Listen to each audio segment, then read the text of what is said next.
Bueno, buenos días, bienvenidos aspirantes. Mi nombre es Katia, pertenezco a la agrupación Franja Morada, que actualmente conduce el Centro Estudiante de Derecho. En esta clase vamos a seguir con las clases de apoyo del ingreso 2022, que desde la Franja le brindamos de forma gratuita y con docentes que conocen de la materia. Hoy nos acompaña la doctora Constanza Antorena, que abordará el módulo de Derecho y Organización Jurídica. Bueno, muchas gracias, doctora, y bienvenidos, chicos. Hola, buen día. ¿Se me escucha bien? Sí, bien, se le escucha. Bien, perfecto. Bueno, vamos a arrancar entonces viendo cómo lo presentaba la señorita Katia. Vamos a arrancar con el módulo de Derecho y Organización Jurídica, ¿sí? Ustedes van a basarse en el material que brinda la facultad y que, gracias a los chicos de Franja Morada también, cuentan con el material de manera digital como también de manera física, ¿no? Bien, vamos a arrancar viendo los primeros capítulos, ¿sí? Vamos a arrancar hablando de la historia y la libertad, ¿sí? Vamos a empezar hablando un poquito de que, para hacer una breve introducción, cuando nosotros hablamos de historia, vamos a hacer referencia a los distintos acontecimientos y hechos del pasado, ¿sí? Este, la historia es el estudio justamente y la exposición de estos acontecimientos. Ustedes lo van a ir viendo cuando desarrollen el módulo de historia, ¿sí? Bien, puntualmente cuando nosotros hablamos de la historia y de la libertad en el módulo de Derecho y Organización Jurídica, hacemos referencia a, y recitando lo que dice Benedetto Croce al respecto, que caracteriza la historia, y él hace toda una referencia respecto de la historia como un género literario, ¿sí? Del que todos somos protagonistas, ¿sí? Independientemente del papel o el rol que cada uno de nosotros cumplamos en la sociedad, ¿sí? Ya sea de papeles sencillos como de papeles más fundamentales, todos somos protagonistas de la historia, ¿sí? Ya sea que sea desde el punto de vista bueno, desde el punto de vista malo, ¿sí? Seamos todos culpables o inocentes, pero que, en fin, todos formamos parte de la historia. Y que el eje central de la historia, ¿sí? Siempre va a ser la libertad, ¿sí? A lo largo del análisis o el estudio que nosotros hagamos, vamos a ir viendo cómo va evolucionando o cómo se va a ir luchando por esta libertad, ¿sí? La doctrina, ¿sí? Reconoce de forma prácticamente unánime que los derechos, ¿sí? Del hombre históricamente fueron sucediendo, ¿sí? Vamos a ver los derechos estamentales, ¿sí? Que estos derechos estamentales aparecen y dan lugar a los derechos fundamentales del hombre, ¿sí? De los derechos fundamentales de la persona. Y esto aparece frente al Estado, ¿sí? Estos derechos fundamentales aparecen frente al Estado con la finalidad de limitar la acción del poder gubernamental, ¿sí? Es decir, este límite de la acción del poder gubernamental es la preocupación fundamental, ¿sí? Entonces, ¿qué vamos a buscar con estos derechos, ¿sí? ¿O qué se buscó con estos derechos fundamentales? Fue establecer una barrera, ¿sí? Donde el Estado no pueda inmiscuirse, ¿sí? Es decir, una barrera donde se impida que el Estado tenga algún tipo de injerencia, ¿sí? Y esto es lo que se conoce como la libertad individual, ¿sí? Esta libertad individual va a ser justamente ese límite a la acción del poder gubernamental, ¿sí? La libertad individual.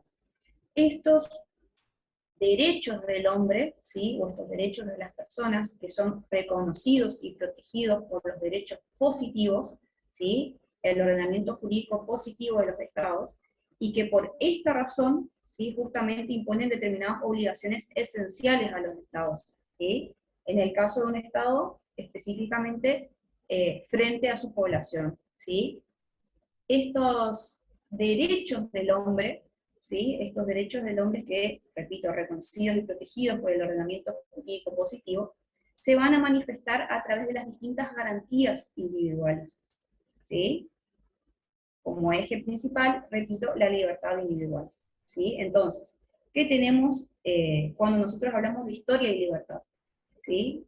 Hablamos de historia, ¿sí? El suceso de los acontecimientos, de los hechos del pasado a través del tiempo, y cómo todos formamos parte de ese proceso, de ese acontecimiento, ¿sí? Y que tiene como eje central y eh, como mayor eh, como mayor incidencia la libertad, ¿sí? Y cómo eso se refleja desde el punto de vista jurídico, ¿sí? ¿Cómo? Bueno, entre los derechos estamentales se reconocen como derechos fundamentales a las personas, ¿sí? Frente al Estado, marcando un límite al poder gubernamental, ¿sí? Bien. Bueno, vamos a hablar de la garantía de la libertad en la democracia ateniense. Perdón. La democracia ateniense, ¿sí? Era el sistema político de la ciudad-estado griega, ¿sí? Para que ustedes se vayan ubicando un poquito históricamente hablando. Esta democracia ateniense se caracterizaba por ser una democracia de tipo directa. ¿Qué significa que esta democracia sea de tipo directo? Bueno, significa que todos los ciudadanos van a ser partícipes de las decisiones políticas, ¿sí? Y que además los cargos públicos van a ser atribuidos por sorteo, donde participan todos los ciudadanos, ¿sí? Eso significa que la democracia sea directa, ¿sí? Entonces la democracia ateniense se caracteriza por ser directa.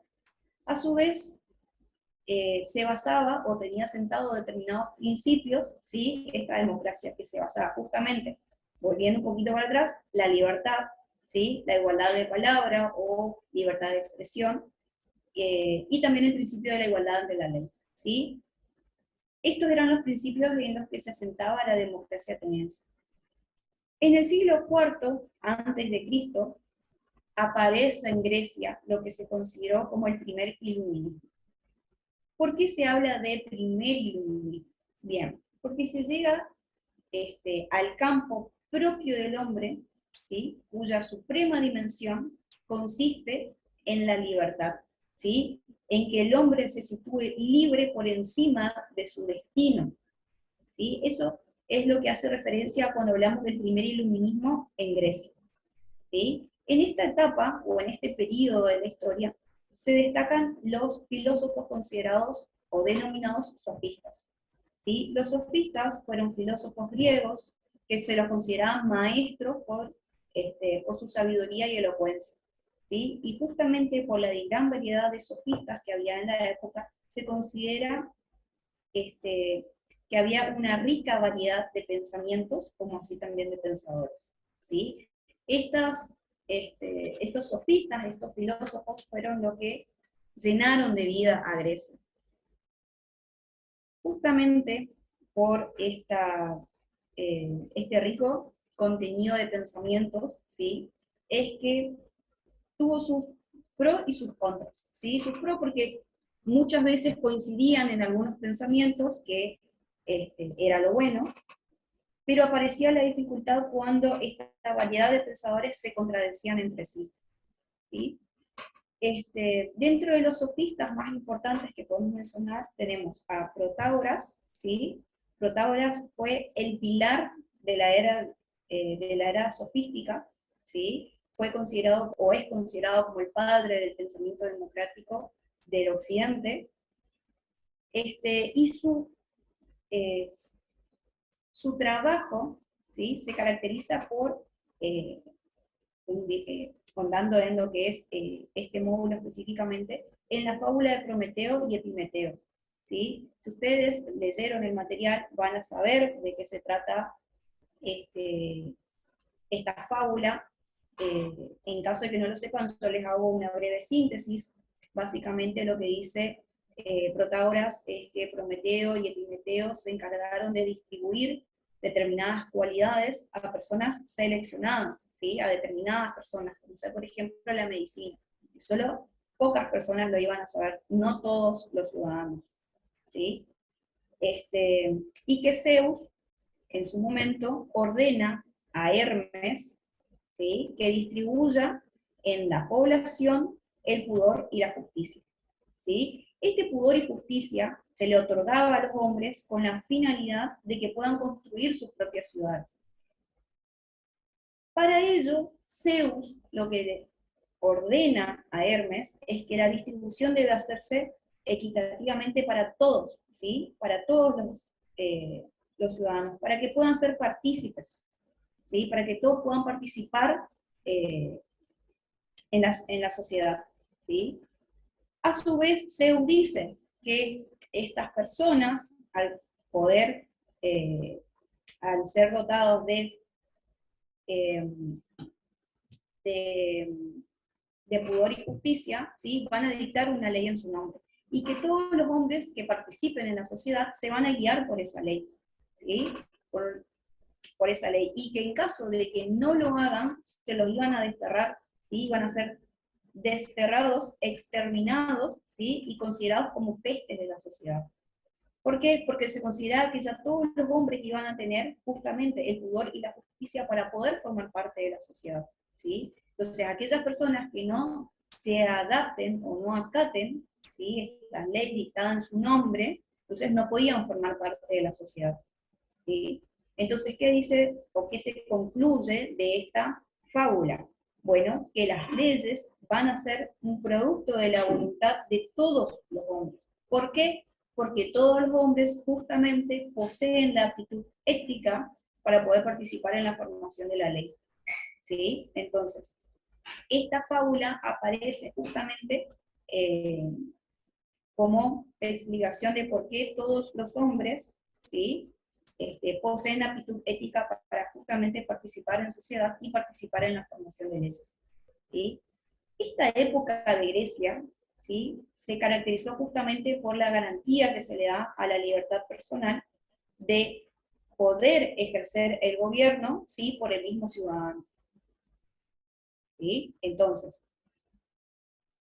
tenemos la libertad, la garantía de la libertad en la democracia ateniense. Hablamos de lo que era la democracia ateniense, ¿sí?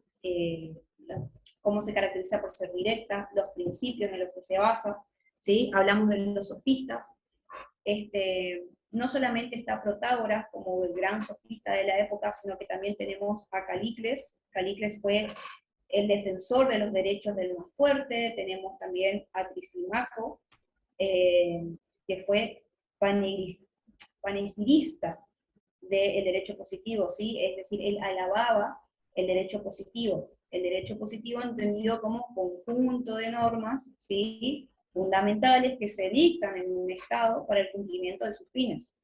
Y entonces, Trasímaco también fue un gran sofista, pero que defendía esta idea, ¿sí?, del derecho positivo. Bien. Luego viene la época de Roma y el imperio de ley.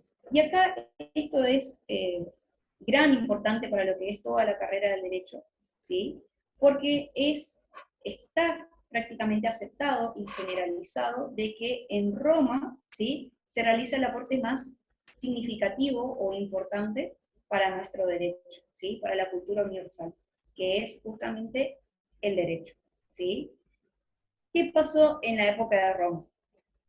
En la época de Roma tenemos los juristas romanos, ¿sí?, del periodo de oro del derecho, que lograron un convencimiento particular, ¿sí?, respecto de las personas, de que la ley era el instrumento por excelencia para poder limitar el poder gubernamental, ¿sí? Entonces, estos juristas romanos logran que sea aceptado o admitido, ¿sí?, a la ley como la herramienta para poder limitar el poder del Estado.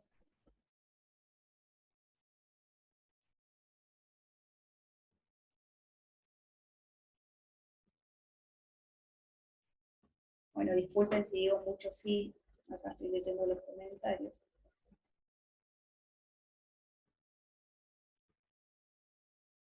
No, no me ofenden, no se preocupen.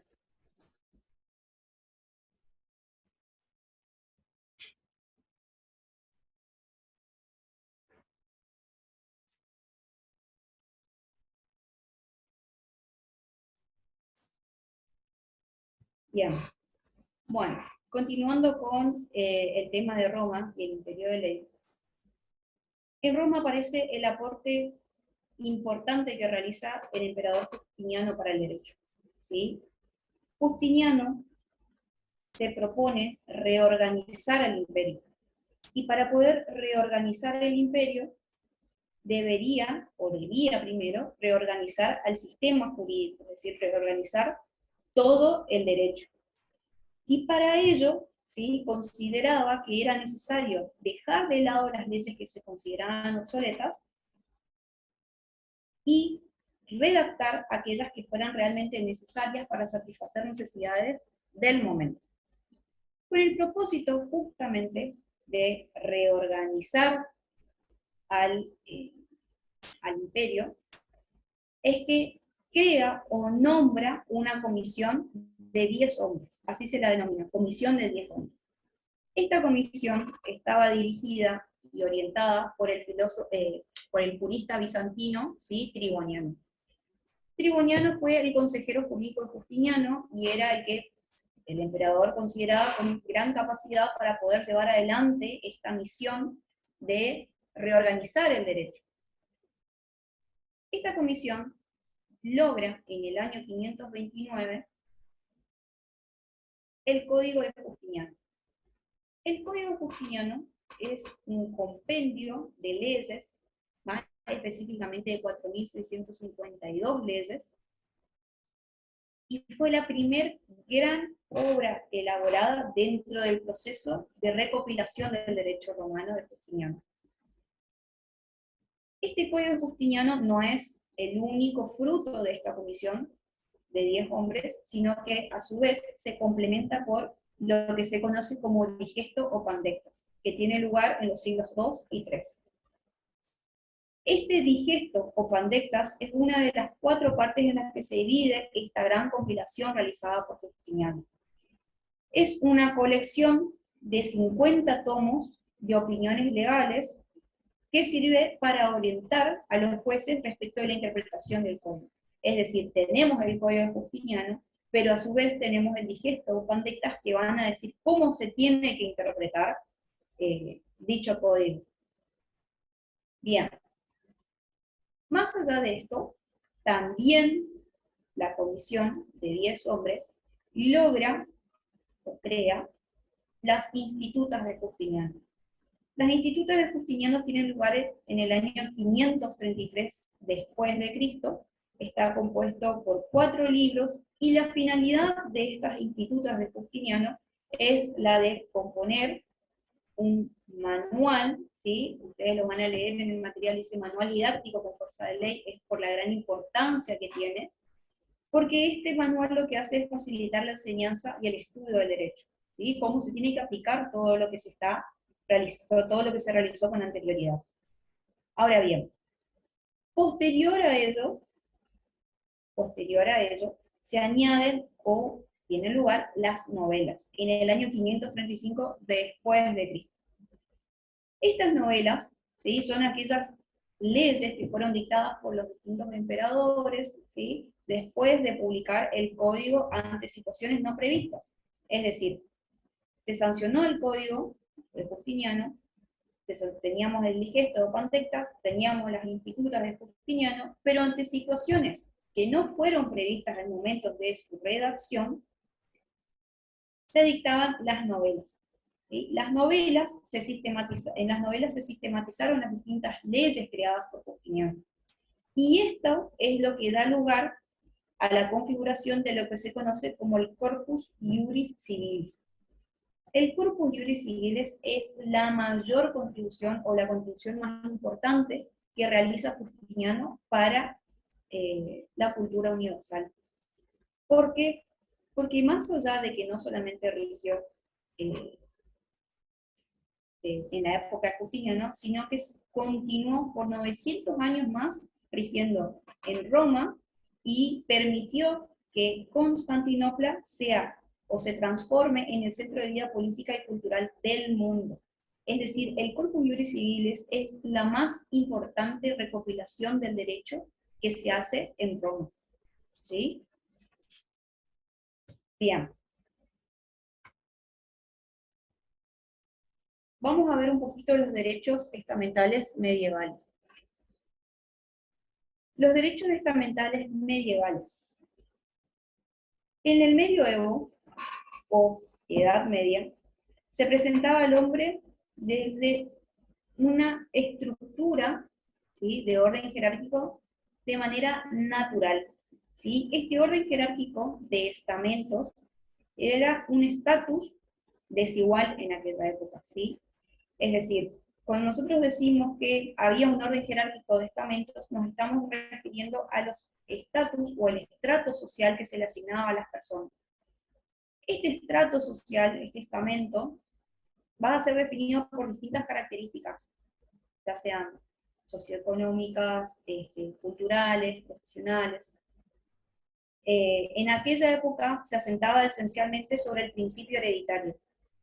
Este principio hereditario lo que hacía era designar el orden jerárquico de una persona teniendo en cuenta el nacimiento. Y en base a ese estamento u orden social que se le asignaba, se determinaban cuáles iban a ser sus derechos y su nivel de protección en la sociedad. Cuál iba a ser el nivel de participación, los derechos, todo eso se iba a tener en cuenta respecto del principio hereditario, cuando nacía, cuál era el estamento que se le asignaba. En esa época existían tres tipos de estamentos. Tenemos los dos primeros, que eran los privilegiados, que eran la nobleza y el clero.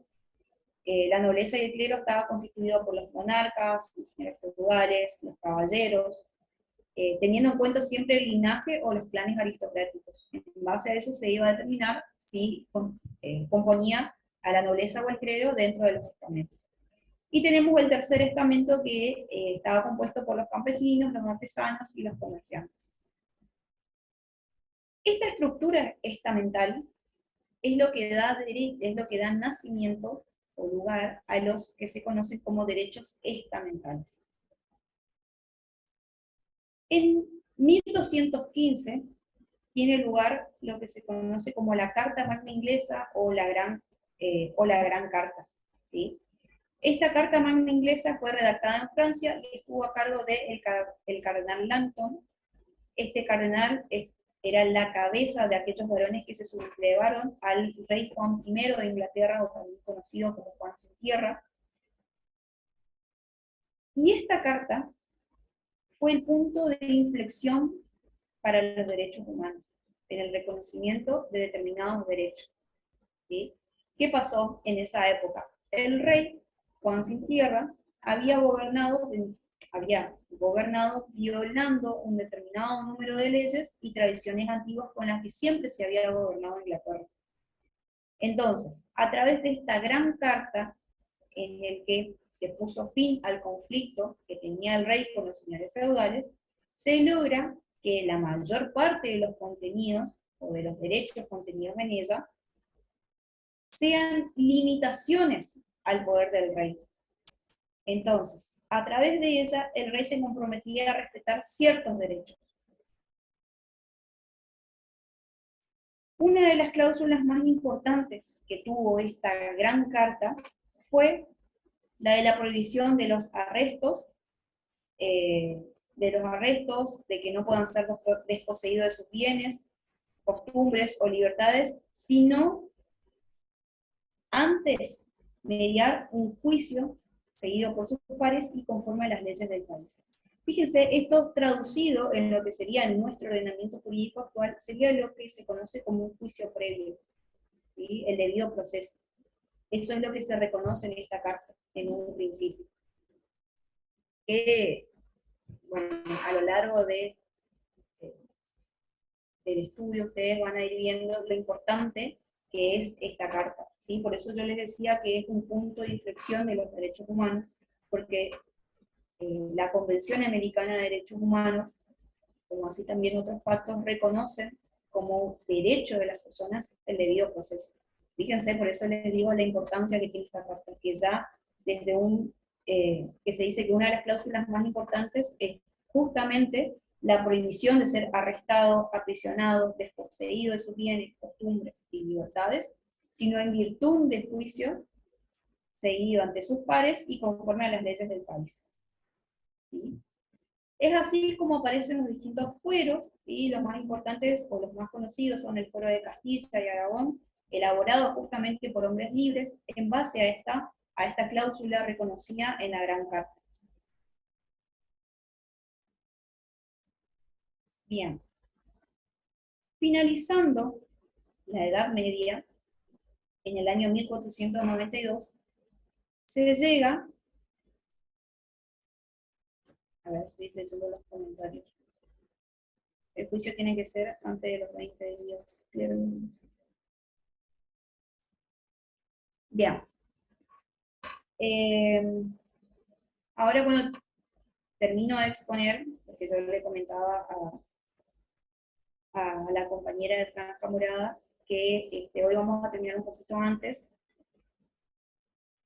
Cuando yo termino de exponer, vamos a leer los comentarios y lo vamos a ir charlando un poquito, ¿sí? Bien. A los fines de la Edad Media, entonces, les comentaba, en el año 1492 se llega al descubrimiento de América. Este descubrimiento de América es el descubrimiento de un nuevo mundo con poblaciones aborígenes. Ahora, el reconocimiento de este nuevo mundo con poblaciones aborígenes obligó a que se reconozca que todos los seres humanos, más allá de los estamentos, de los estatus sociales, de los estatus políticos, puedan participar del orden ético natural en el que todos somos iguales ante Dios. ¿Sí? Entonces, acá surge una nueva concepción respecto de que todos son iguales ante Dios, ¿sí? Entonces que no debía haber más, o que más allá del estatus social o del estatus político, todos eran iguales, ¿sí? En el orden ético natural, todos somos iguales ante Dios. Este fue un principio que Santo Tomás de Aquino lo defendió, ¿sí? Santo Tomás de Aquino era un fraile que perteneció a la orden de predicadores, y también fue un gran filósofo que, que defendió este principio de que todos somos iguales ante los ojos de Dios. Sí. Bien. Bueno, chicos, yo por una cuestión de salud le comentaba a la señorita Katia, no iba a poder explayarme mucho en la clase de hoy, yo les pido disculpas. Pero vamos a retomar el viernes, y lo que sí, recomendación, lean el material para poder llegar justamente leídos a la clase de hoy. Veo que muchos han participado en el chat.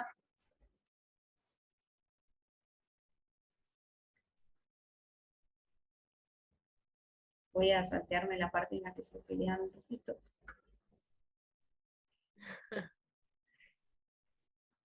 No, respecto de los sí, bueno, muchas veces pasa que los chicos me asientan con la cabeza y no entienden, entonces por eso pregunto todo el tiempo si se entiende. La idea es justamente que todos lleguen con el contenido al examen de ingreso.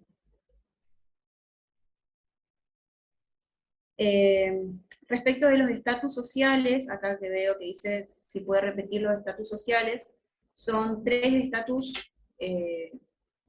estamentos de la época que teníamos. Los dos primeros eran el clero y la nobleza, que estaba compuesto por los monarcas, los señores feudales, los caballeros, ¿sí? Siempre teniendo en cuenta el linaje o los grupos aristocráticos a los que pertenecían. Y la otra clase es la que está compuesta por los campesinos, los comerciantes, los artesanos. Ellos son los que componen el otro estatus. Bien.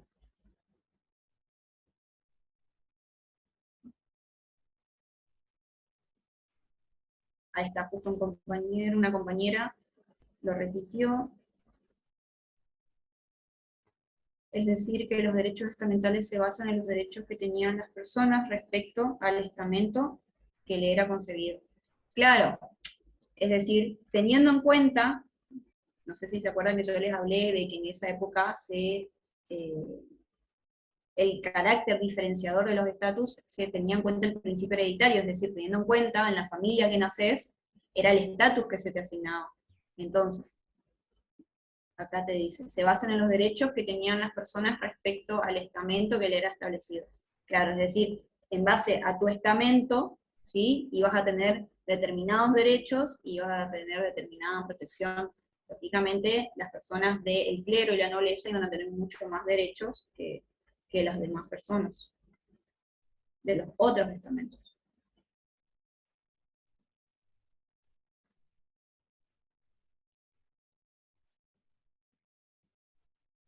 El Código Justiniano es en el año 529 después de Cristo.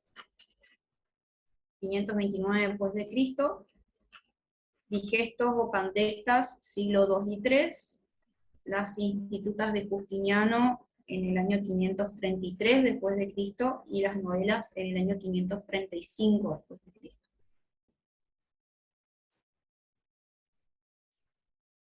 Sí, en el punto 4, que terminé el punto 4 y vamos a arrancar,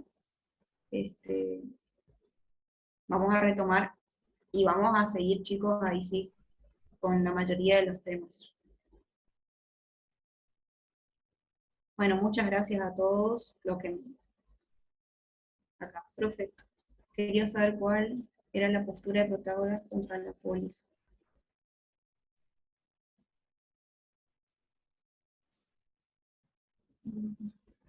Se entiende súper y se comprende cómo resumir. No hay PowerPoint.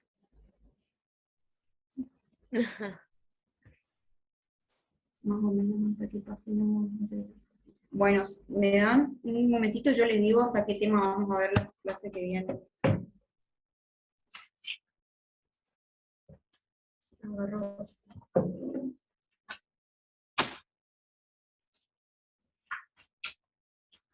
Vamos a ver, sí o sí, ya le voy adelantando, punto 5, 6, 7,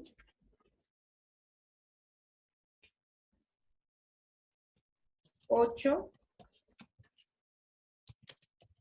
y 9. Sí o sí, son quizás un poco larguitos, pero sí o sí vamos a ver esos. Y si nos da el tiempo, vamos a ver el 10, ¿sí? 10 y 11. Pero tenemos tiempo, tenemos clases, no es muy largo este módulo, así que no se preocupen, la idea es que lleguen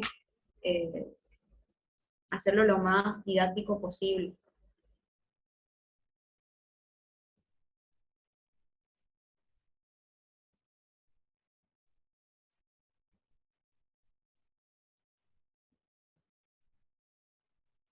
Sí, el estamento siempre es condicionado al nacimiento. Fausto Lovera.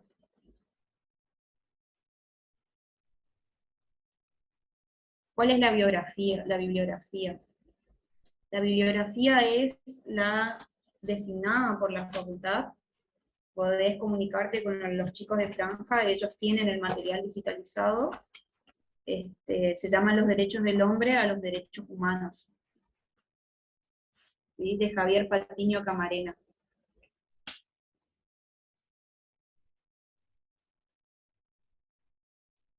Sí, gracias a esa Carta Magna sí hubo igualdad de condiciones, y además es lo que le decía, dio pie a la gran importancia que tiene actualmente el debido proceso. ¿Sí? Y fíjense que yo les decía que la cláusula más importante es justamente eso, que nadie puede ser arrestado, aprisionado, quitado de sus costumbres o de sus libertades, sin que haya un juicio ante sus pares y en base a la ley de su país. ¿Sí? Y eso sigue, imagínense los años que pasaron y hasta hoy en día sigue igual, está reconocido internacionalmente y nosotros lo tenemos incorporado en la Constitución Nacional, el debido proceso en el artículo 18, que dice nadie puede ser penado sin juicio previo basado en ley anterior al hecho del proceso. ¿Sí? O sea, el artículo 18 de la Constitución Nacional habla del debido proceso, que ya lo está hablando una Carta Magna, imagínense, de hace 1500 años, por tirar un número, no me tiran el número exacto de años. A ver.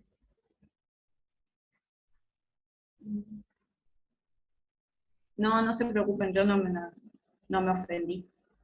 Ahora que estoy leyendo las disculpas, no pasa nada.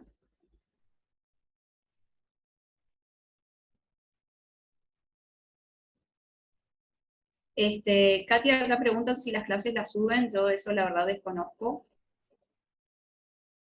Sí, nosotros ahora la estamos grabando y bueno, y después la subimos al canal de YouTube, que también la pasamos por el grupo de WhatsApp. Perfecto.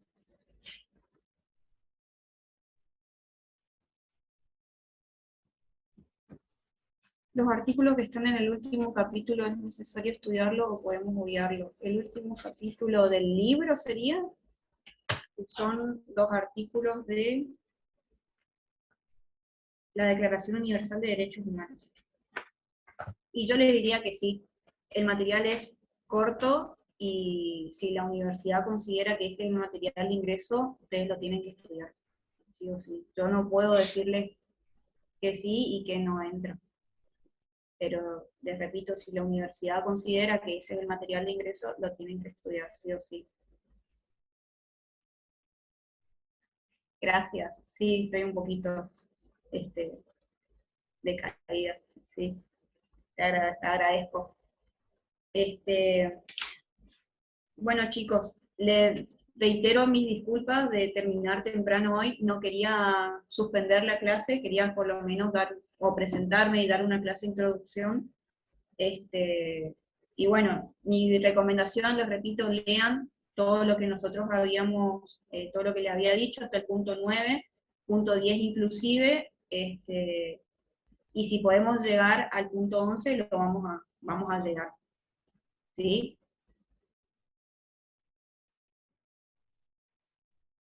Muchísimas gracias a todos, muchas gracias por los halagos. Me alegra que se entienda la clase. Gracias. Y muchas Bueno, gracias, muchas Katia. gracias, doctora, igual por estar hoy. No, por favor, Nos vemos el gracias a viernes. ustedes. Nos vemos el viernes, así será.